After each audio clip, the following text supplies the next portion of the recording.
The Jerusalem Prayer Breakfast is a prayer movement initiated and chaired by former Knesset member Robert Ilitoff and co-chaired by former U.S. Congresswoman Michelle Bachmann. Each year it brings together government leaders and Christian leaders for a gathering in Israel's capital city to pray for the peace of Jerusalem. Since its beginnings, the prayer breakfast has now gone to the nations around the world.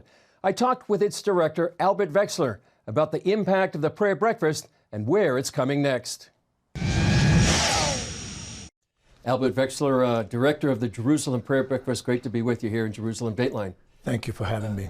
You were there at the beginning of how this all began, and how far has it grown since the time? Well, Jerusalem Prayer Breakfast started with Robert Ilitoff, as he was the chairman of the Christian Allies Caucus in 2016, asking for my help. And I gave him the idea of bringing the Jews and Christians together to pray for the peace of Jerusalem. At first he thought I'm out of my mind, but then Reuven Rivlin, then president, endorsed it and loved it. So you remember, we came to president's residence and he received us with open arms and said that he had been longing for the prayers of the Christians.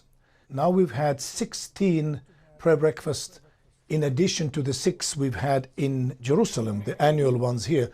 We've been all over the world, in Brazil most recently, and then before that in Dallas, Texas, in Estonia, Holland, Australia, going back to Australia soon. So it's going to be quite interesting what we have in place. And now Houston, that's the most important one. Yeah.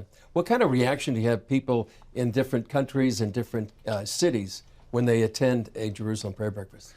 I think they love it. They love the idea that the Israeli government has issued a call to pray for the peace of Jerusalem, that we have people from the cabinet and the people from Knesset come and encourage the Christian friends of Israel to pray for the peace of Jerusalem. I think there is also a challenge, because I think many people, many nations, they want to see their countries stand together with Israel. And you know, there are countries that stand with Israel, there are countries that don't stand with Israel. They are opposing Israel vehemently. So I think many are challenged to pray for the governments so that they would align themselves with God's purposes with Jerusalem. Yeah.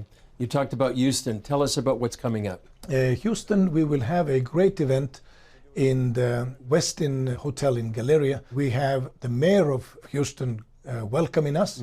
We have Governor Greg Abbott. He will be our host, I believe, in Texas. And then we have several people coming from the Knesset. We have, of course, our Israeli Consul General, Livia Link-Raviv, come and speak. Many, many great speakers from Houston area.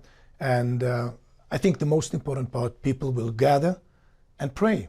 And that's what you know. We do a lot during the Jerusalem Prayer Breakfast. We actually you pray. Do pray. Not just the breakfast. Yes. So if people want to come to the Houston Prayer Breakfast, how would they find out about it? We have a website called jpbtexas.org. So the moment you go JPB Texas, you will find all the information for how to register. Maybe you want to sponsor a table, you want to come for the Shabbat dinner. We have Yuda Glick doing the Shabbat dinner. It was a great success in Dallas. And so he was gracious, you know, to receive everybody as if we were their family, blessing us, you know, over the Shabbat. So it's going to be an unforgettable event. I believe most important, it's to challenge and to bring people to pray for the peace of Jerusalem as we are facing these very critical times in our history. The covenant relations between United States and Israel must be strengthened. Well, it'll be a great event. Thank you, Albert, for being here. Thank you, Chris, for having me.